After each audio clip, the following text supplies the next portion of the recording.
दोस्तों नमस्कार।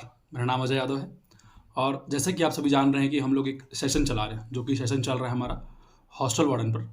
Hostel warden का जो इकाई है बाल मनोविज्ञान, उस पर हमारा जो सेशन है पूरा चल रहा है। उसी की इकाई को हम लोग आगे बढ़ाते हैं और आगे ये देखते हैं कि सर शिक्षा तो आपने बता दिया, अब शिक्षा के बाद क्या होना है। कोई दिक्कत नहीं है। हमने कहा कि यार शिक्षा और मनोविज्ञान जो है, यानी कि जो एजुकेशन है, जो साइकोलॉजी है, वो आपस में थोड़ी सी इंटरलिंक्ड है।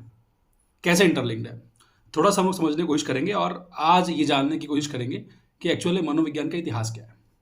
शिक्षा में क्या सर, वो जो आपका एक वीडियो पर्याप्त है। तो सबसे पहले तो मैं ये कहूँगा कि यदि आप लोगों को याद होगा तो मेरी एक वीडियो है इंट्रोडक्शन वाली। उस इंट्रोडक्शन वाले में मैंने आपको कहा था कि यार उसका जो पहला इकाई है ना, वो पहला इकाई वो हमारा क्या कहता है कि सर आपको दो चीज़ पढ़ना है। एक तो सर आपका एजुकेशन, यानी कि वो शिक्षा वाला पार्ट, और दूसरा बोलता है कि आपको पढ़ना है साइकोलॉजी, यानी कि आपका जो मनोविज्ञान वाला पार्ट है। अगर मुझे ये ऑप्शन दिया जाए कि आप क्वेश्चन बनाइए एजुकेशन और साइकोलॉजी पे, यदि आपका ये दोनों को मिलाकर एक टॉपिक है, तो मैं ये पूर्ण कोशिश करूंगा कि जो क्वेश्चन निकलेगा ना, वो मेरा साइकोलॉजी वाले पार्ट से ज़्यादा निकलेगा, और स्पेशली यदि मैं सीजी व्यापम हो तो, क्योंकि इस क्षेत्र में मैंने पहले भी कई क्वेश्चन दिए हुए हैं। मतलब हर साल टेट, लगभग हर 2-3 साल में टेट हुआ है, 2 बार शिक्षक भर्ती हो चुकी है, टेट तो कई सालों से हो रहा है। तो साइकोलॉजी के क्वेश्चंस ऑलरेडी बहुत होंगे।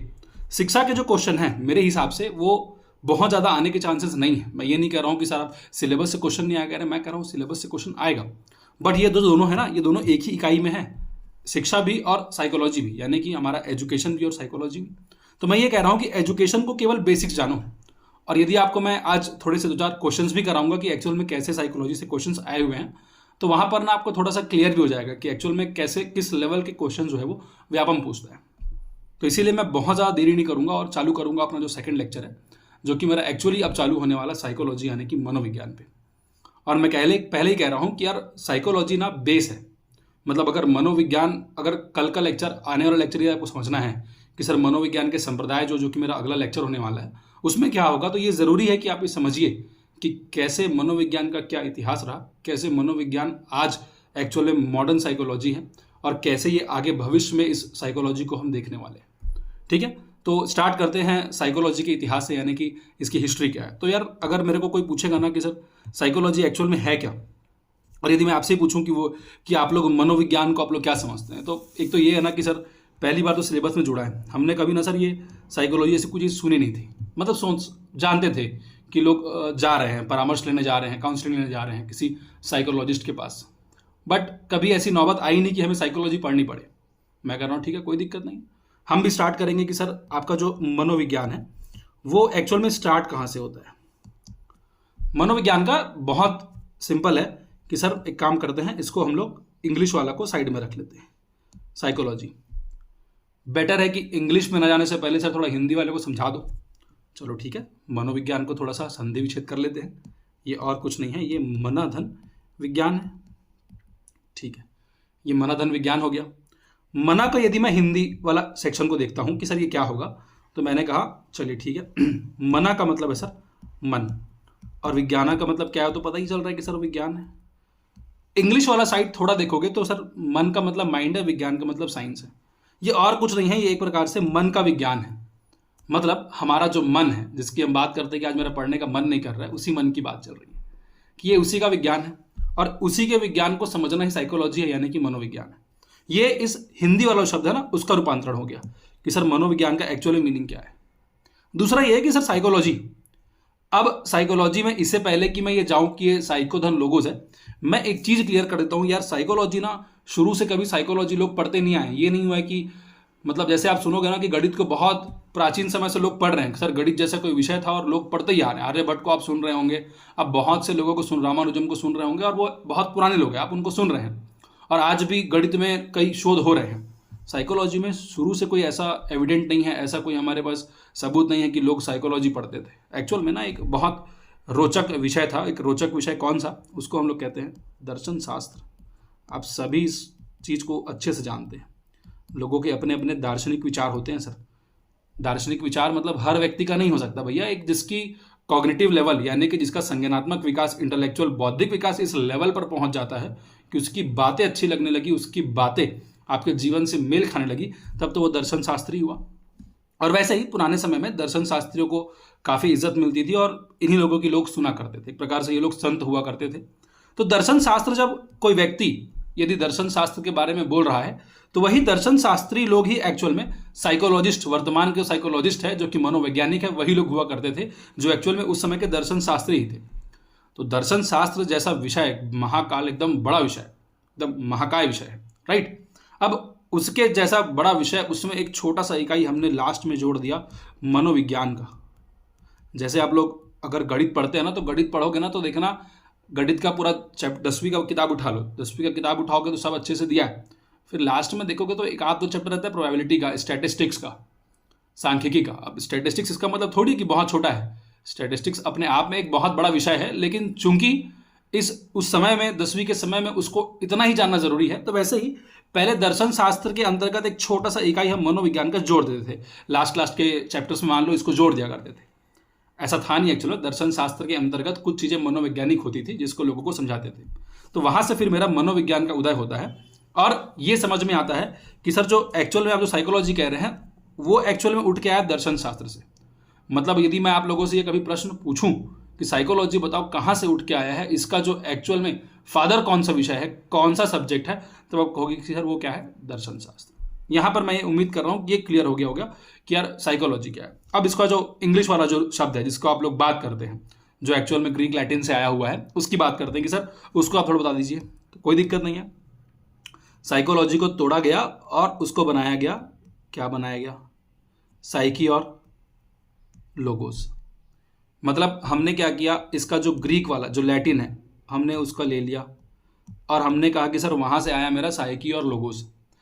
अब आप कहेंगे कि सर ठीक है, आपने कहा साइकी और लोगोस आपने ले लिया, तो उसका मीनिंग एक्चुअल बताइए। मैं कह रहा हूँ ठीक है, उसका मीनिंग बता देते हैं यार। देखो, अगर ये जो है मेरा ग्रीक यूनानी भाषा से यदि आया है, साइकोलॉजी क्या है वहां से मेरा आया, तो वहां पर से मैंने आप लोगों को सिंपल कहा कि यार मैं इसको दो भाग में तोड़ देता हूँ, एक साइकी में और एक लोगोस में, राइट। हमने कहा ठीक है सर, आपने तोड़ दिया। मैं कह रहा हूँ यार साइकी का मतलब यदि मुझे जानना होगा कि सर ये जो साइकी लिखा है उस साइकी का मतलब क्या है, तो मैं कहूँगा उस साइकी का जो मतलब था ना, उस मतलब था आत्मा। आत्मा यानी कि उसको मैंने इंग्लिश में लिखा भी है सोल। जो इंग्लिश मीडियम वाले हैं उनके लिए इंग्लिश में थोड़ा थोड़ा मैंने लिखा भी है साइड में, ताकि थोड़ा उनको समझ में आ जाए। तो सेकंड वाला शब्द है जो कि थोड़ा और इंपॉर्टेंट है, जो कि मेरा क्या है, लोगोज है, राइट। अगर ये लोगोज वाला शब्द है तो इसका क्या है, अध्ययन करना, विवेचना करना। अच्छा, इंग्लिश मीडियम वालों के लिए थोड़ा डाउट कि सर क्या है, तो और कुछ नहीं है, टू स्टडी है, ठीक है। साइकी का मतलब सोल रहा और इसका मतलब टू स्टडी हो गया। इन दोनों को हमने मिलाया तो ये मिलके अंग्रेजी में मेरा क्या बन गया, ये बन गया मेरा साइकोलॉजी। और इसी साइकोलॉजी को हमें पढ़ना है, ठीक है। अब अगर आप इसका शाब्दिक अर्थ लैटिन के हिसाब से निकाले तो ये और कुछ नहीं है, ये भैया स्टडी ऑफ सोल है।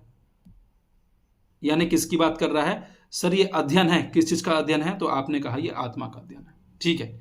ये बेसिक क्वेश्चन है जो लगभग अब सबको पता चल चुका होगा जब से इसकी सिलेबस आई है कि मनोविज्ञान के। हमने कहा ठीक है, कोई दिक्कत नहीं सर। इसके पहले मैंने आपको बताया भी कि सर ये एक्चुअल में कहाँ से आया था, तो उसी चीज़ को मैंने यहाँ पर लिखा भी है कि ये एक्चुअल में एक विषय है, उस विषय का नाम है क्या है, दर्शन शास्त्र। और उस दर्शन शास्त्र से उठ के ये जो विषय है मेरा मनोविज्ञान है वो उठ के आया है। इसीलिए हम क्या कहेंगे, दर्शन शास्त्र को मदर ऑफ साइकोलॉजी कहेंगे। मदर कहो या फादर कहो, जो भी कहो आप, ठीक है। मदर ऑफ साइकोलॉजी जो कौन होगा, तो वो हमारा दर्शन शास्त्र होगा, वो हमारा फिलॉसफी होगा। तो ये एक छोटा सा जो टॉपिक जो एक्चुअली में बताना चाह रहा था कि साइकोलॉजी की उत्पत्ति कैसे हुई थी। अब ऐसा है ना कि बहुत सारे लोग इस चीज़ पर रेडी हो गए कि चलिए ठीक है, आप जो कह रहे हैं ना साइकोलॉजी जो है वो आत्मा का अध्ययन है, ठीक है। अब ये तो मैं तब की बात कर रहा हूँ जब एक्चुअल में पहली बार किसी से पूछा गया होगा कि साइकोलॉजी क्या है। लेकिन अगर मुझे ये जानना होगा कि सर एक्चुअल में जो साइकोलॉजी शब्द है, वो मनोविज्ञान जो शब्द है वो सबसे पहले कहाँ आया, तो मैं उसके लिए फिर एक सिंपल सा ट्रिक कि यार याद रखना है कि आपको एक व्यक्ति है, व्यक्ति का नाम है रुडोल्फ गोल्की। ये गोइकिल लिखा गया है, गोल्की है एक्चुअल में, ये फ्रांस के हैं, फ्रांसीसी व्यक्ति है। इनकी बुक है, बुक का नाम है साइकोलॉजिया, जो कि 1590 में आई थी। ये इंपॉर्टेंट है, ये व्यक्ति का नाम इंपॉर्टेंट है, बुक का नाम भले इंपॉर्टेंट ना हो लेकिन व्यक्ति का नाम इंपॉर्टेंट है, जो कि है रुडोल्फ गोल्की, राइट। वो रुडोल्फ है और इन्होंने ही एक्चुअल में पहली बार साइकोलॉजी यानी कि मनोविज्ञान पर क्या किया, पहला किताब लिखा। और अगर मुझे ये जानना होगा कि चलिए सर ठीक है, आपने कहा आत्मा का अध्ययन है, बट एक्चुअल में आप क्या समझते हैं कि ये जो साइकोलॉजी है वो एक्चुअल में है क्या सर, तो यार यदि मुझसे पूछोगे ना कि ये साइकोलॉजी एक्चुअल में क्या है, तो मैं कहूँगा कि यार यदि आपसे ही पूछता हूँ कि चलो मनोवैज्ञानिक लोगों के पास क्यों जाते हैं, काउंसलिंग करने जा रहे हैं, क्यों सर? सर वो बंदा ना काफ़ी समय से डिप्रेशन में था। ये डिप्रेशन, एंजाइटी, ठीक है, मेंटल अटैक, ये सारी जो शब्द हैं ना, ये कोविड के बाद से ज़्यादा आई हैं। उससे पहले लोग इसकी उतनी बात करते नहीं थे, और थोड़ी ज़रूरी टॉपिक है भी।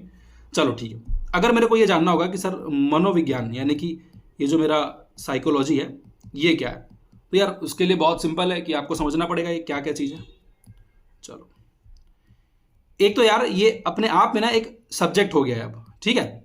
अगर कोई भी चीज़ सब्जेक्ट होता है, मतलब उसको यदि विषय का दर्जा मिलता है ना, तो विषय का दर्जा उसको तभी मिल सकता है जब उसका सही में सिस्टमेटिकली, ऑर्डरली उसके बारे में हम पढ़ाई करते हैं, तब तो वो एक सही सटीक विषय है। मतलब क्या है कि सर इसका भी ना हर एक चीज़ एक क्रम से, मतलब एक निश्चित सीरियलाइजेशन पे, मतलब हर एक चीज़ सही से क्रम पे यदि चलेगा तभी तो ये विषय है। अब ये विषय ऑलरेडी बन चुका है, बहुत बड़ा विषय आज के समय में तो बन ही चुका है। तो यहाँ पर ना सबसे पहले जो चीज़ आएगा वो आपको जानना है कि सर ये बिहेवियर, यानी कि ये एक प्रकार के व्यवहार, बिहेवियर के साथ साथ सेकंड जो इंपॉर्टेंट चीज़ है वो मेरा क्या हो जाएगा, वो मेरा हो जाएगा मेंटल एबिलिटी या प्रोसेस। मेंटल एबिलिटी या प्रोसेस यानी कि उसकी क्या होगी, मानसिक प्रक्रियाएं। और इनका यदि मैं सिस्टमेटिकली अध्ययन करता हूं तब जाके तो कहूंगा कि सर ये मेरा साइकोलॉजी हुआ, तब तो ये मेरा क्या हुआ, मनोविज्ञान हुआ। अगर ना व्यवहार रहा, ना मेंटल एबिलिटी रहा, या ना इसका सिस्टमेटिक अध्ययन हुआ, तब तो ये साइकोलॉजी पूर्ण तरीके से सही हो भी नहीं पाएगा।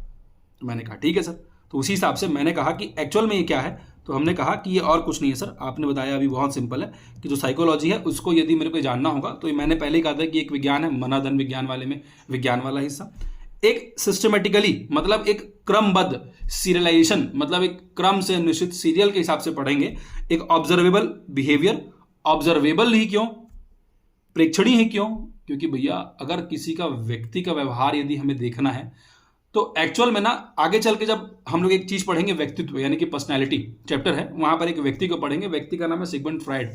जब सिगमंड फ्रायड पढ़ाऊंगा ना तब ये चीज थोड़ा समझ में आएगा कि सर ये प्रेक्षणीय यानी कि ऑब्जर्वेबल बिहेवियर पे इतना ध्यान क्यों दिया जा रहा है, क्योंकि एक्चुअल में ना वही व्यक्ति ने समझाया कि मन की भी 3 दशाएं होती है, चेतन मन, अवचेतन मन, अर्धचेतन मन, और वहां से थोड़ा सा ये चीजें ज्यादा क्लियर होगा। फिलहाल ये समझिए, ऐसा कोई चीज जो सामने प्रत्यक्ष तरीके से दिख रहा हो उसे मैं प्रेक्षणीय बोलूंगा। Okay, anything that is visible to me will be called as observable, right? And behavior is what you know. उसके बाद उसके अंदर की आंतरिक दशा की बात हो रही है, right? मतलब ये कि सर उसकी जो मेंटल और फिजिकल यानी कि मानसिक और शारीरिक यानी कि दैहिक भी लिखा हुआ है, प्रक्रियाओं का चिंतन, भाव या घटनाओं से उनका संबंध जोड़कर अध्ययन करता है। और कुछ नहीं सर, आपके अंदर समस्त जितने भी अनुभव है उनको आपके बिहेवियरल पैटर्न में, मतलब आपके अंदर व्यवहार में जो परिवर्तन हो रहा है वही मेरा क्या है, मेरा मनोविज्ञान है। अच्छा, अगर आप लोगों ने ये मेरा पुराना वाला वीडियो देखा होगा, इससे पहले वाला वीडियो देखा होगा, तो पता होगा कि मैंने वहां पर ना एक चीज पढ़ाया है। अब वो चीज है मेरा शिक्षा, और आज मैं पढ़ा रहा हूं मनोविज्ञान, राइट। तो यार यदि आप लोगों से एक सिंपल सा सवाल, छोटा सवाल पूछता हूं कि यार शिक्षा और मनोविज्ञान में थोड़ा सा अंतर बताओ, थोड़ा सा बस, दोनों में ना व्यवहार का ही चीज है। थोड़ा सा अगर आपसे पूछूंगा कि इसमें अंतर क्या है तो आप क्या बोलोगे, बताओ क्या हो सकता है। बहुत सिंपल है कि सर अगर व्यक्ति को, मनोविज्ञान तो आपने समझ गया कि सर मनोविज्ञान जो है ना मेरा व्यवहार है, और उस व्यवहार का जो अध्ययन है यानी कि उसकी जो स्टडी है वो मेरा साइकोलॉजी मनोविज्ञान है। शिक्षा क्या करेगा, शिक्षा अच्छी रहेगी तो इसका जो व्यवहार है, उसका व्यवहार जो है वो ज़्यादा अच्छा रहेगा। मतलब क्या होगा भैया, जो शिक्षा है वो एक प्रकार से व्यवहार में परिमार्जन है, ठीक है। अगर मैं ये कहूं कि यार जो मेरा बिहेवियर है वो मेरे शिक्षा पे डिपेंड करती है, तो बिल्कुल करती है। शिक्षित व्यक्ति का जो व्यवहार है वो डेफिनेटली अच्छा होगा अशिक्षित से। हर एक चीज के प्रति व्यवहार कैसा होगा, चाहे भौतिक चीज हो चाहे अभौतिक चीज हो, चाहे कोई जीवित चीज हो चाहे निर्जीवित चीज हो, डिपेंड करता है कि एक्चुअल में उसका शिक्षा कैसे हुआ है। इसीलिए इन दोनों का आपस में इतना अच्छा इंटरलिंकिंग रिलेशन है जिसे जानना जरूरी था। तो चलो अब थोड़ा और आगे बढ़ते हैं कि एक्चुअल में सर साइकोलॉजी क्या है, मनोविज्ञान क्या है। इसको मैंने थोड़ा समझाया, कहाँ से आया, कैसे आया, एक्चुअल में क्या है।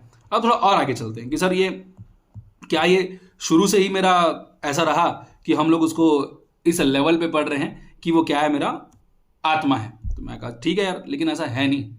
मनोविज्ञान आज जब तुम सन 2024 में पढ़ रहे हो ना, तो इसके अंदर बहुत सारे बदलाव हो चुके हैं भैया। इतिहास ऐसे ही नहीं चलता। इतिहास में जब जब नए लोग आएंगे तो लोगों के मत आएंगे, लोगों के अपने विचार आएंगे, और जैसे जैसे विचार आएंगे तो उनके हो सकता है ना कि किसी के मत मिल रहे हो और किसी के मत नहीं मिल रहे हो। जिनके विचार मिल गए उन्होंने कहा कि हम आपके हिसाब से, आप जो सोच रहे हो वो सही है, और विचार नहीं मिला तो यार या तो लोग उसको पागल कहेंगे या तो फिर वो एक नया विचार दे जाएगा जो पुराने वाले विचार को दबा देगा। सेम वैसे ही हमारा साइकोलॉजी यानी कि मनोविज्ञान में भी हुआ, और हमें पता चला कि सर जो साइकोलॉजी है ना वो 4 अलग अलग पार्ट में आया। 4 अलग अलग पार्ट में आया, इसका मतलब सर ऐसा हुआ कि ये साइकोलॉजी 4 पार्ट्स में गया। सबसे पहला पार्ट में रहा है स्टेज 1। स्टेज 1 बोलता था कि यार हमारा ये हमेशा कैसे रहेगा, साइंस ऑफ सोल रहेगा। हमने कहा ठीक है, आत्मा का विज्ञान माना। आप देखना सेकंड स्टेज आएगा वो मन व मस्तिष्क का आएगा, और थर्ड जो स्टेज आएगा वो चेतना का विज्ञान आएगा, साइंस ऑफ कॉन्शियसनेस आएगा। फोर्थ आएगा साइंस ऑफ बिहेवियर। और बता रहा हूं कि आज वर्तमान इस परिप्रेक्ष्य में हम लोग इसी पर टिके हुए हैं, हम लोग इससे आगे अभी नहीं बढ़े हैं। और आपको पता होगा कि psychology is an open field. अगर आपको ऐसा लगता है कि नहीं सर मेरे पास एक और साइंस है जिससे मैं प्रूफ कर सकता हूं, तो बिल्कुल आप लेकर आइए और प्रूफ कीजिए, वही है। ठीक है, तो वर्तमान में यदि पूछा गया कि वर्तमान में हम मनोविज्ञान कहाँ है, तो यार वर्तमान में it is in the science of a behaviour. ठीक है, ये व्यवहार का विज्ञान है और यही हमारा अभी वर्तमान में मनोविज्ञान है। उससे पहले देखने की कोशिश करते हैं कि जो 3 स्टेज हमने देखे हैं उसमें क्या क्या था, उसमें क्या डिफेक्ट्स थे, क्या फॉल्ट्स थे, जिसकी वजह से हमें आज इस पे आकर रुकना पड़ा है।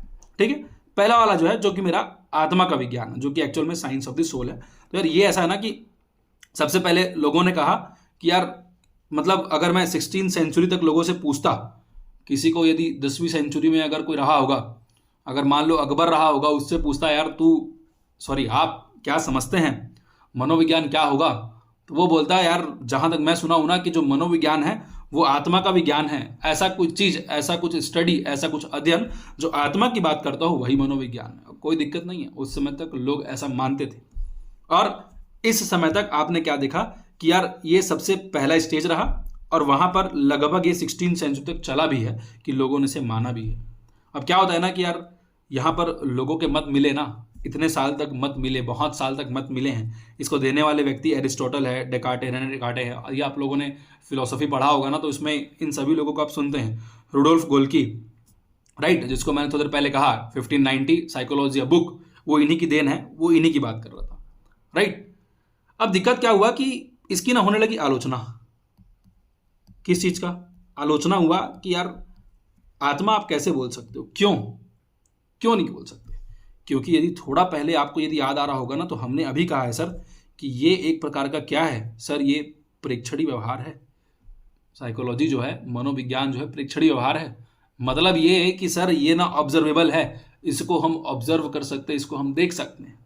अच्छा, तो एक बात बताओ, आत्मा को आपने कभी देखा है क्या? आत्मा को तो किसी ने देखा नहीं था। पहली सबसे बड़ी जो आलोचना आई वो यही आई कि यार इसको ना ऑब्जर्व करना बहुत ज्यादा मुश्किल हो जा रहा है, इसको ऑब्जर्व ही नहीं कर पा रहे, राइट। और वहीं से जो पहली आलोचना आई कि यार ऐसा है ना कि इसका कोई स्पष्ट रूप नहीं है, स्पष्ट रूप नहीं है, इसका मतलब ये कि सर प्रेक्षणीय नहीं है, इसको कोई देख नहीं सकता। दूसरा ये है ना कि सर इस पे ना हम लोग एक्सपेरिमेंट नहीं कर सकते। भाई विषय वही अच्छा हुआ जिस पर एक्सपेरिमेंट किया जा सका है। यदि उस पर एक्सपेरिमेंट नहीं हुआ तो भैया वो जो विषय है वो साइंटिफिकली प्रूव नहीं हो पाया। तो यार इस पे एक्सपेरिमेंट हो नहीं पाया, हिंदी वालों के लिए भैया इस पे प्रयोग नहीं हो पाए, ये प्रयोगात्मक विज्ञान नहीं रह पाया। तो ये बड़ा दिक्कत आया उन दोनों समय में कि सर इसका स्पष्ट रूप नहीं है, तो इसको हम लोग नहीं मान सकते। हमने कहा चलो ठीक है। इसके बाद फिर लोगों ने कहा कि यार आत्मा ना थोड़ा अनडिफाइंड चीज है, लोग इसको एक्चुअल में डिफाइन नहीं कर सकते कि आत्मा क्या है। तो उसके बाद हम सेकेंड स्टेज पर आए। जो सेकेंड स्टेज है मेरा, वो आ गया मेरा सेकेंड स्टेज एक्चुअल में, राइट। अब सेकेंड स्टेज मेरा बोलता है कि सर अब ऐसा है कि हम आ गए हैं आत्मा के ऊपर। आत्मा के ऊपर आ गया मेरा मन व मस्तिष्क का विज्ञान। और उस समय लोगों को सही भी लगा कि यार सही बात है, आदमी का मन तो जानते हैं ना हम लोग कि मन तो होता है, सही बात है, मन पढ़ने का है, मन पढ़ने का नहीं है। वो तो नौकरी लग नहीं रहा है इसलिए वीडियो देखना पड़ रहा है, नहीं तो मैं वीडियो भी नहीं देखता, क्यों ही पढ़ता। वो बात है, मन की बात है, right. Same 17th 18th century में, 16th सेंचुरी तक तो लोगों ने माना, फिर इस पर बहुत सारी आलोचना चालू हुई और फिर लोगों ने कहा अपने मत बताओ।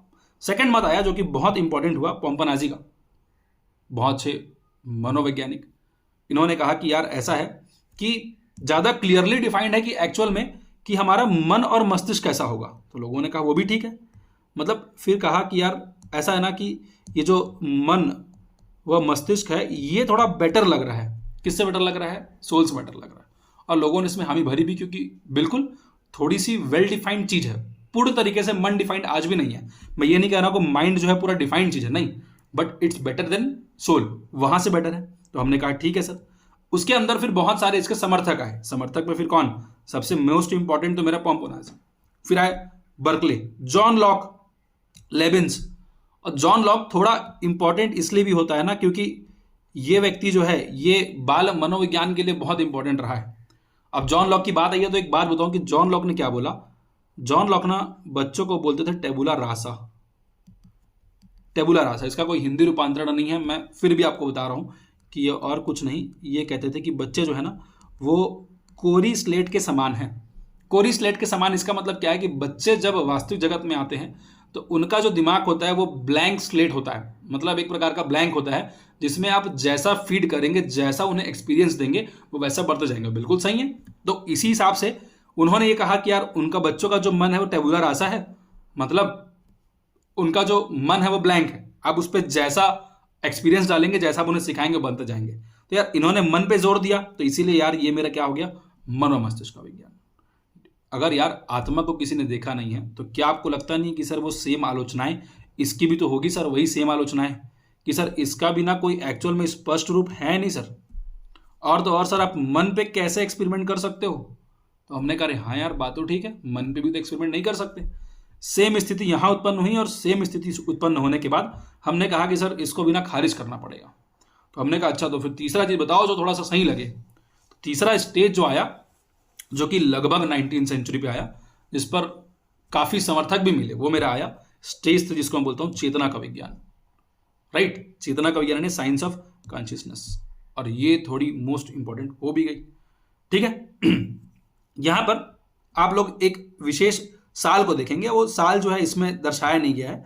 साल को मैं आपको बता देता हूं, वो एक्चुअल में वो जो ईयर है वो है यार 1879। 1879 में ऐसा क्या हो गया सर? 1879 में ना क्या हुआ कि थोड़ा सा जो मिथ है ना वो थोड़ा टूटा। सर ये मिथ टूटा इसका मतलब क्या हुआ? यार मिथ टूटा इसका मतलब क्या हुआ कि आलोचना से एकदम आगे आ गए हम लोग। कैसे? 1879 में हमारा साइकोलॉजी पे पहला क्या होता है, एक्सपेरिमेंटल लैब बनता है, यानी कि अब ये एक्चुअल में प्रयोगात्मक विज्ञान बन गया। ठीक है, अब एक्चुअल में यहां पर हम क्या कर सकते हैं, एक्सपेरिमेंट कर सकते हैं। बनाने वाले व्यक्ति, ये जो शहर रहा, शहर को बोला जाता है लिप्जिंग। राइट, यदि आपसे कोई पूछे कौन से शहर में बना तो यार ये लिप्जिंग है। लिप्जिंग जर्मनी में है। लिप्जिंग जर्मनी 1879 में सबसे पहली बार लैब बना। बनाने वाले व्यक्ति का नाम है विलियम वुड। राइट, मतलब ये एक्चुअल में इनका नाम जो है ना विल्हेम है। विल्हेम है, ये विल्हेम है, उनके इसी से टिचनर है। ठीक है, और विल्हेम वुड ने थोड़ा सा इस पर जोर दिया कि यार मन व मस्तिष्क वाला भी समझ में नहीं आ रहा हो तो याद रखना एक कॉन्शियसनेस है, चेतना का विज्ञान है। चेतना से ही फिर मुझे फिर याद आ गया सिगमंड फ्राइड, जिन्होंने कहा कि यार चेतना जो है ना, चेतना भी आप जो चेतना का ये जो रट लगाए हैं कि इसका जो विज्ञान है, तो यार समझो एक बात को कि चेतना भी ना 3 प्रकार की होती है। तो उन्होंने कहा यार कैसे? तो जब सिगमंड फ्राइड आए ना, तो सिगमंड फ्राइड मतलब बहुत इंपॉर्टेंट व्यक्ति हैं। अब सिगमंड फ्राइड आए और उन्होंने कहा कि यार आप कह रहे हैं चेतना, आपको पता भी है कि एक व्यक्ति के अंदर 3 प्रकार के मन होते हैं। कैसे सर? तो उन्होंने कहा यार एक चेतन होता है, एक अचेतन होता है और एक अवचेतन होता है, जिसे अर्धचेतन भी कहते हैं। अब यहां पर फिर मामला थोड़ा फंस गया कि यार बड़ी मुश्किल से तो हम लोगों ने ये एक नया अच्छा स्टेज लेके आया था, उस पर हम लोगों ने एक्सपेरिमेंट भी किया था और वो थोड़ा सही जा भी रहा था। फिर हम एक्चुअल में अभी जो वर्तमान है वहां पर आ गए, और वो मेरा क्या हो गया एक्चुअल में सर, ये साइंस ऑफ बिहेवियर है। और फिर साइंस ऑफ बिहेवियर के लिए जो व्यक्ति को हम जानेंगे उनका नाम है J B Watson, John B Watson. B से कुछ बड़ा सा नाम है, याद नहीं आ रहा है मेरे को, बेरनहॉस शायद ऐसा कुछ है उनका नाम। जॉन बी वॉटसन आए और उन्होंने फिर एक्चुअली बताया कि यार ये और कुछ नहीं है, व्यक्ति के व्यवहार का है। फिर व्यवहार में आप देखोगे ना, जितनी भी आलोचनाएं हैं वो हट गई। मतलब हाँ, व्यवहार का आज के समय में स्पष्ट रूप भी है, क्योंकि यार ये दिखता भी है, ये ऑब्जर्वेबल भी है, एक्चुअली में व्यवहार ऑब्जर्वेबल है। कॉन्शियसनेस का गारंटी नहीं है, चेतना गारंटी नहीं है कि ऑब्जर्व हो रहा हो, क्या पता वो झूठ बोल रहा हो एक्सपेरिमेंट करते समय। तो इसीलिए यहां पर दूसरा और जो सबसे बड़ा प्रॉब्लम जा रहा था कि सर स्पष्ट रूप के साथ साथ और क्या, तो यार हाँ, इस पे मेरे एक्सपेरिमेंट्स भी हो रहे थे, इस पे मेरे प्रयोग भी हो रहे थे। तो इसीलिए हमने क्या किया कि इसे अभी तक का सबसे बेस्ट डेफिनेशन माना, और हम इस बात पर अभी भी रुके हुए हैं कि यार ऐसा है कि अब चेतना पर आधारित मनोविज्ञान का एकमात्र चरण है व्यवहार व चेतना पर आधारित। और याद रखना, यहां पर व्यवहार का अध्ययन ही किया जाएगा, किसके अंदर, मनोविज्ञान के अंतर्गत। अब यहां पर आप प्रमुख समर्थक को देखेंगे तो वाटसन जिन्होंने बनाया बिल्कुल रहेंगे, वुडवर्थ, स्किनर, पेवलॉव, विलियम मैकडूगल। ये पेवलॉव, स्किनर, ये सभी को ना हम लोग व्यवहारवादी बोलते हैं। व्यवहारवादी बोलने का मतलब ये है ना कि ये लोग क्या होते हैं ना कि अगले लेक्चर में आप लोगों को समझ में आएगा कि इनको मैं व्यवहारवादी क्यों बोल रहा हूं, क्योंकि मैं अगले लेक्चर में बताने वाला हूं कि इनके अलग अलग संप्रदाय, अलग अलग स्कूल्स ऑफ साइकोलॉजी है, राइट। तो वहां पर मैं आप लोगों को बताऊंगा कि इनको मैं व्यवहारवादी क्यों बोल रहा हूं, समझाने की कोशिश करूंगा, क्योंकि उन्होंने अध्ययन थोड़ा सा व्यवहार पे ज्यादा किया। तो यार ये जो 4 स्टेज है आपको समझ में आया कि साइकोलॉजी एक्चुअल में कैसे बना सर, और हमने साइंस ऑफ बिहेवियर को ही बेस्ट क्यों माना, क्योंकि यार इस पे सब चीज सही बैठ रहा है, जो आलोचना है ना वो इस पे सबसे कम है, इसीलिए हम आज इस पर रुके हैं। हो सकता है 100 साल बाद इसकी भी कोई आलोचना निकल जाए और हम एक और नए स्टेज में आ जाए। तो यहां पर से मैं ये समझ सकता हूं कि आपको समझ में आया होगा कि मनोविज्ञान क्या है। बैक टू द बेसिक्स, जहां पर हम जानते हैं कि सर मनोविज्ञान में परिभाषाएं को जानना बहुत इंपॉर्टेंट है सर, क्योंकि क्वेश्चंस सीजी व्यापम परिभाषाएं से कई बार उठा के ले लेता है, राइट। तो यार बीएफ स्किनर के हिसाब से हमने क्या कहा, मनोविज्ञान व्यवहार एवं अनुभव का विज्ञान है जो जीवन का सभी परिस्थितियों में प्राणी की क्रियाओं का अध्ययन करता है। बहुत सिंपल है, इन्होंने भी वही कहा कि सर व्यक्ति का व्यवहार एवं अनुभव, इनर एक्सपीरियंसेस बहुत मैटर करते हैं। सेकंड है क्रो एम क्रो, ये थोड़े इंपॉर्टेंट है, इनसे क्वेश्चंस सीटेट में सेंट्रल लेवल पे कई बार क्वेश्चंस को पूछ देता है। तो इन्होंने भी वही कहा, मनोविज्ञान मानव व्यवहार एवं मानव संबंधों का अध्ययन है। आपको उसको थोड़ा सा याद करना पड़ेगा, आपको इतना मेहनत थोड़ा करना पड़ेगा। आपके लिए अच्छे नंबर चाहिए तो आपको थोड़े से मेहनत तो एक्स्ट्रा एफर्ट डालने पड़ेंगे। 10 में से 8-9 की उम्मीद आप कर रहे हैं तो प्लीज़ आप इन सभी को थोड़ा देर याद कर लेंगे बैठ कर। कुछ ट्रिक्स बना लीजिए, मिनोमिक्स बना लीजिए अपने हिसाब से और याद कीजिए। सिगमंड फ्राइड, मैंने कहा ना सिगमंड फ्राइड ने बताया था कि मन के 3 अवस्थाएं हैं, चेतन, अचेतन, अवचेतन। तो इनका याद हो जाएगा आपको ऐसे ही। अचेतन का विज्ञान एक ही व्यक्ति कह सकता है, वो मेरा सिगमंड फ्राइड है।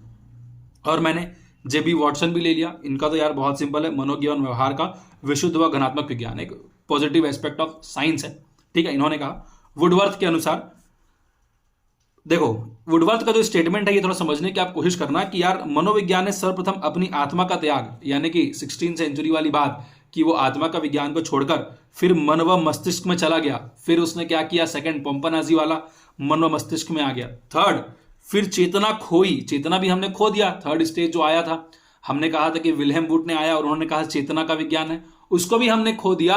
लास्ट में हम वर्तमान में उसके व्यवहार के रूप में अपना लिया, क्योंकि हम इससे आगे इसकी आलोचना कर नहीं पा रहे हैं, जो कि जेबी वाटसन के द्वारा दी गई है। तो ये वाला स्टेटमेंट आएगा तो याद रखना ये वुडवर्थ ने कहा है, और यही हिस्ट्री है, यही सारांश है जो आज मैं पूरा पढ़ाया हूं ना, वो वुडवर्थ का स्टेटमेंट है, इसीलिए मैंने इसे लास्ट में रखा भी है, राइट। और उसके बाद एक ये है कि सर भारत में मनोविज्ञान जो है वो कब और कैसे आया। तो चूंकि वीडियो बहुत लंबी हो रही है तो मैं भारत में मनोविज्ञान को मैं कोशिश करूंगा कि अगले लेक्चर में कंप्लीट कराऊं, और इसको मैं आगे बताऊंगा भी कि ये भारत में मनोविज्ञान जो है वो कैसे आया।